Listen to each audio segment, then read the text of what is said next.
Tent হাউচত শনি বহিলে আমি কেনেকুৱা ফল পাওঁ। টেণ্ট হাউচ আমাৰ কৰ্মৰ ঘৰ, আমাৰ প্ৰফেশ্যনৰ ঘৰ মানে হাউচ। আৰু শনি হৈছে কৰ্মৰ কাৰক।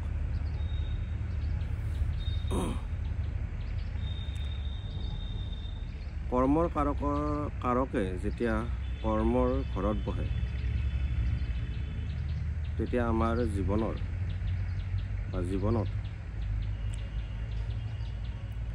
কৰ্মটোৱে প্ৰধান হৈ পৰে।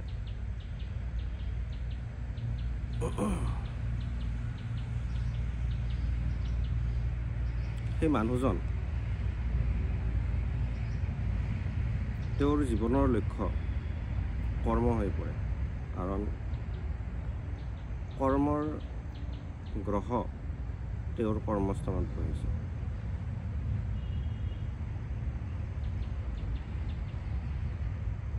তেওঁ এনেকুৱা হাৰ্ডৱৰ্কিং হয়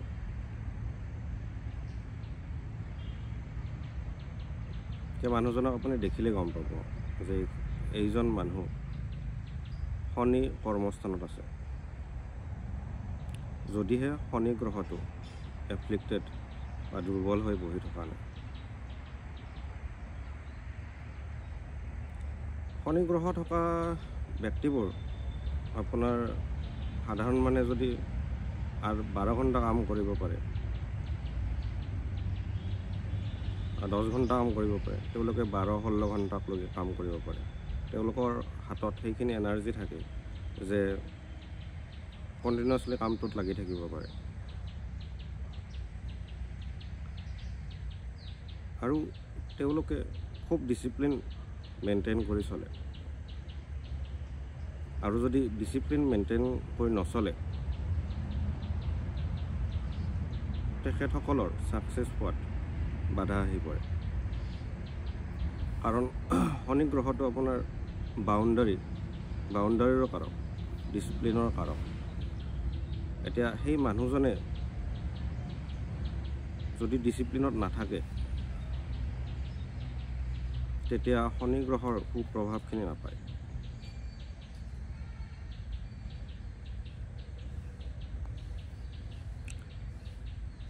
শনি গ্ৰহ যদি কৰ্মস্থানত বহে, তেওঁ কৰ্মৰ যোগেদি ভাল ষ্টেটাছ পায়। কাৰণ সেই হাউচটো আমাৰ ষ্টেটাছৰ কাৰক, ৰেপুটেশ্যনৰ কাৰক।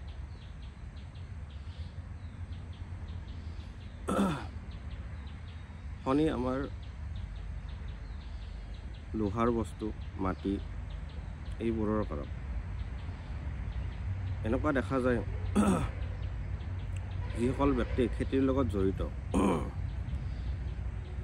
নাইবা যিকোনো ইণ্ডাষ্ট্ৰী বা লোহাৰ সামগ্ৰী য'ত নিৰ্মাণ হয় বা লোহাৰ বা ধাতুৰ ব্যৱসায় য'ত কৰা হয়, তেনেকুৱা ব্যক্তিৰ হাউচত শনিটো ষ্ট্ৰং হৈ থকা দেখা যায়।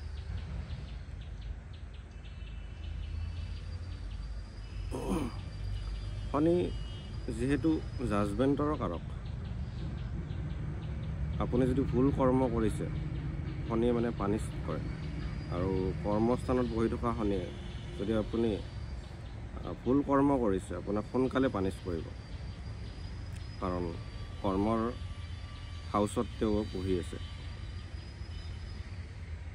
সেইকাৰণে 10ম স্থানত থকা শনিৰ থকা ব্যক্তিবোৰে ভুল কৰ্ম কৰিব নালাগে। আৰু তেওঁলোকে কাৰো অন্যায় কৰি আগবাঢ়িব নালাগে। যদি আগবাঢ়ে, যেতিয়া তেওঁৰ শনিৰ দশা আহিব, নতুবা চাৰে চাতি আহিব, সেইখিনি সময়ত যিখিনি কৰ্মফল পাব লগা আছে, সেই কৰ্মফলখিনি পাই যাব। যদি বেয়া কৰ্ম কৰিছে বেয়া ফলখিনি পাই যাব শনিৰ।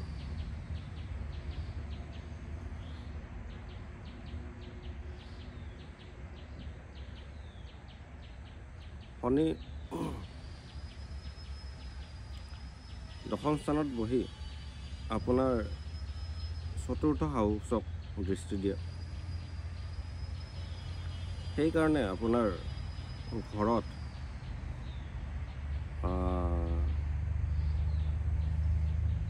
অলপ পৰিৱেশটো অলপ ষ্ট্ৰিক্টনেছ আহিব পাৰে, ঘৰত বাউণ্ডাৰী ছেট হ'ব পাৰে,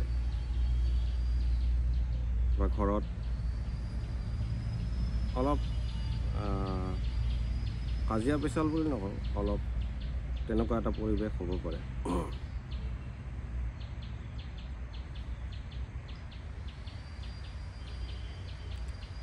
আৰু শনি যিহেতু খুব লাহে লাহে ৰিজাল্ট দিয়ে, শনি গ্ৰহটো আমি বুঢ়া প্লেনেট বুলি কওঁ আৰু খুব শ্ল' প্লেনেট, বহুত শ্ল'লি মুভ কৰে। সেইকাৰণে দশম স্থানত থকা শনিৰ ফলবোৰো খুব শ্ল'লি হয়। আপুনি প্ৰথম অৱস্থাত আপুনি বহুত ষ্ট্ৰাগল কৰে, ৰিজাল্ট নাপায়,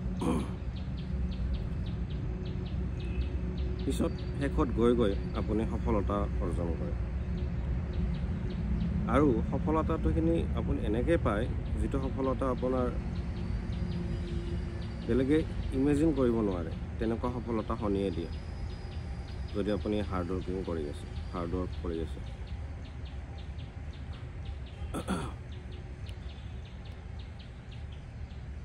শনিয়ে মানুহজনক পৰীক্ষা কৰে, এই মানুহজন হাৰ্ড ৱৰ্কিং হয়নে নাই, মই যিখিনি ৰিজাল্ট দিম সেইখিনি ৰিজাল্টৰ এও গৰাকী হ'বৰ যোগ্য আছেনে নাই। তো তেনেকৈ যেতিয়া চাব, সেইকাৰণে আপোনাৰ প্ৰাৰম্ভিক জীৱনৰ বহুত আপুনি ষ্ট্ৰাগল কৰিব, বহুখিনি কষ্ট কৰিব লগা হয়।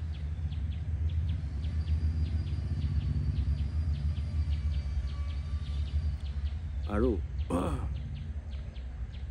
শনি মেচিউৰিটি হোৱাৰ পিছত, আপোনাৰ মেচিউৰ হোৱাৰ পিছত 34 বছৰত এনে শনি গ্ৰহটো আপোনাৰ চাৰ্টত মেচিউৰ্ড হয়। চ' সেইখিনিৰ পিছত আপোনাৰ ৰিজাল্ট অহা আৰম্ভ কৰে।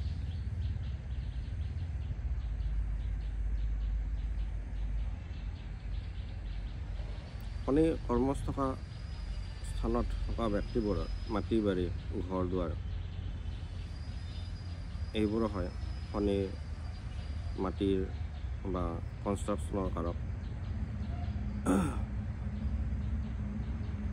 আৰু আপুনি লেবাৰৰ লগত কামত জড়িত থাকিব পাৰে, কাৰণ শনিয়ে ৰিপ্ৰেজেণ্ট কৰে আমাৰ যিখিনি কৰ্ম কৰি খোৱা মানুহ, দিন হাজিৰা কৰি খোৱা মানুহ, বা আপুনি যিখিনি মানুহে কষ্ট কৰি খায়, খেতিয়ক, ইণ্ডাষ্ট্ৰীত কাম কৰা মানুহ। চ' তেনেকুৱা ছেক্টৰতো আপুনি কাম কৰিব পাৰে, কাৰণ শনি তেনেকুৱা হেড কৰে। শনি ছ'চিয়েল ৱৰ্কৰো কাৰক। যিবোৰ মানুহে ছ'চিয়েল ৱৰ্ক কৰি ভাল পায়, আনক সহায় কৰি ভাল পায়, আনৰ দুখ চাই থাকিব নোৱাৰে বা তেওঁলোকৰ কাৰণে কাম কৰি যায়, তেনেকুৱা মানুহৰ চাৰ্টত শনি দশম স্থানত দেখা যায়।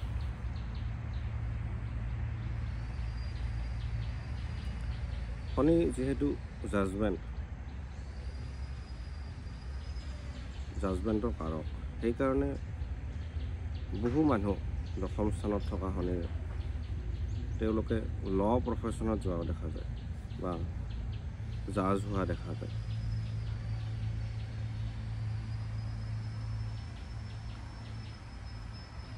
চ' আপুনি যদি ল' প্ৰফেশ্যনত যাব বিচাৰে, শনি দশম স্থানত যদি আপোনাৰ আছে, সেই প্ৰফেশ্যনতো যাব পাৰে।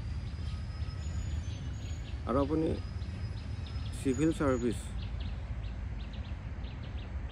তেনেকুৱা চেক্টৰতো যাব পাৰে, কাৰণ শনিয়ে যিখিনি আমাৰ সাধাৰণ মানুহ সেইখিনিৰ হকে কাম কৰা বুজায়। শনি যদি ষ্ট্ৰং হৈ বহি আছে, আপুনি তেনেকুৱা চেক্টৰতো যাব পাৰে। তাতে চাব লাগিব আৰু বেলেগ বেলেগ কম্বিনেশ্যন আছে,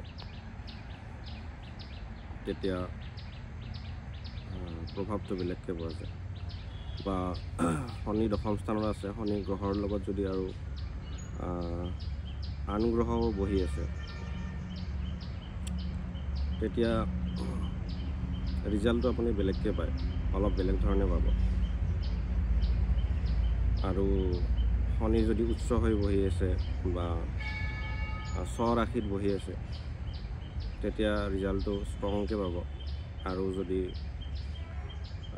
নীচ হৈ বহি আছে, অস্ত গৈছে, বক্ৰী হৈ বহি আছে, ৰেট্ৰগেট হৈ বহি আছে বা তেনেকুৱা সেই ৰিজাল্টটো আপুনি বেলেগকৈ পাব বা সিমান ভাল ৰিজাল্ট নাপাব যদি দুৰ্বল হৈ আছে।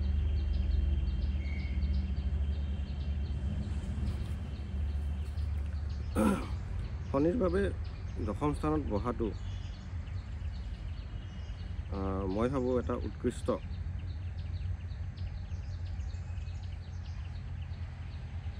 স্থান। চ' আপুনি যদি ধৈৰ্য সহকাৰে কাম কৰি যায়, আপুনি খুব ডাঙৰ ছাকচেছ পাব। একমাত্ৰ আপুনি কাম কৰি যাব লাগিব আৰু আপুনি ভুল কাম কৰিব নালাগিব। আপুনি যিখিনি টকা ইনকাম কৰে সেইখিনি যাতে ভুল ৰাস্তাৰে ইনকাম নকৰে। যদি কৰিছে, আপুনি পানিছমেণ্ট পাবই হ'ব। আপোনাৰ জেল হ'ব পাৰে, আপুনি আপোনাৰ ওপৰত কোৰ্টত কেছ বহিব পাৰে। শনি যিহেতু জাজমেণ্টৰ কাৰণ, আপোনাক কৰ্মৰ জাজমেণ্টটো কৰিবই।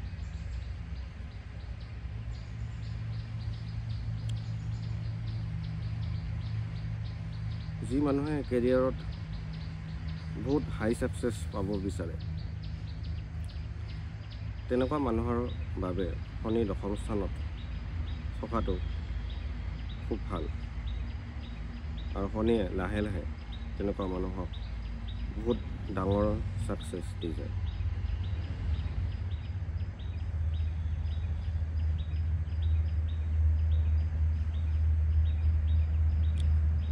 শনিয়ে দশম স্থানত বহি 12 নম্বৰ হাউচকো দৃষ্টি দেখে।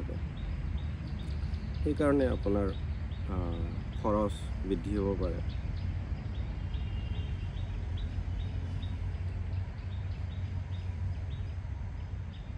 নতুবা আপুনি ফৰেনত যাব পাৰে, ফৰেনৰ বস্তুৰ দ্বাৰা আপুনি প্ৰভাৱিত হ'ব পাৰে।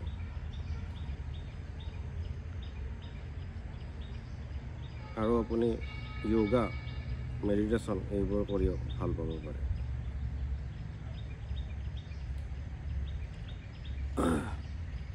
দশম স্থানত শনি বহি দশম দৃষ্টি দিয়ে শনিয়ে বিবাহ স্থানত অথবা সপ্তম স্থানত।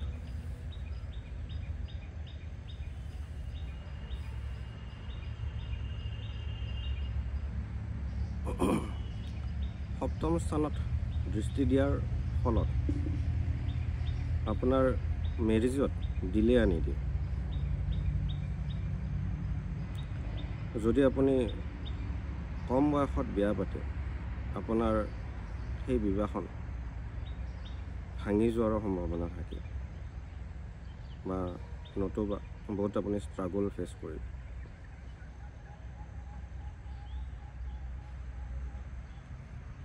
আৰু সাধাৰণতে দেখা যায়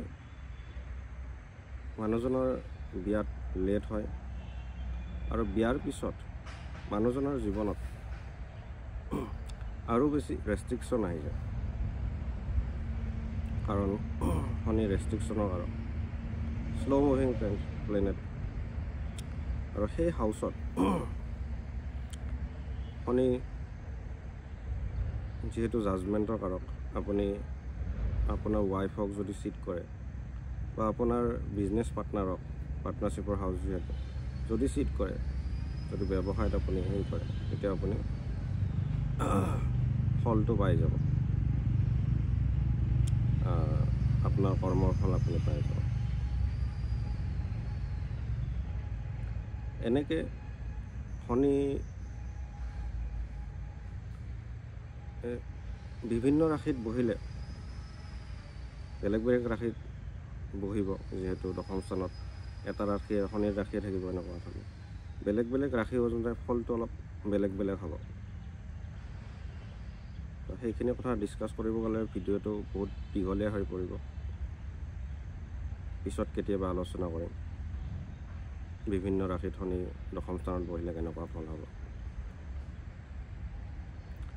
এইখিনি থুলমূলকৈ আলোচনা কৰোঁ শনিৰ বিষয়ে। আপোনালোকে যদি মোৰ ভিডিঅ'বোৰ ভাল পায়, চেনেলটো ছাবস্ক্ৰাইব কৰিব আৰু সকলোকে এষ্ট্ৰলজিৰ এই যিখিনি মই ডিপ নলেজ দিলোঁ, এইবোৰ ল'বলৈ উৎসাহিত কৰিব আৰু ভিডিঅ'টো শ্বেয়াৰ কৰিব, যাতে মানুহে গম পায় এষ্ট্ৰলজিনো কেনেকৈ কাম কৰে, বা এষ্ট্ৰলজিৰ এটা আভাস পায়।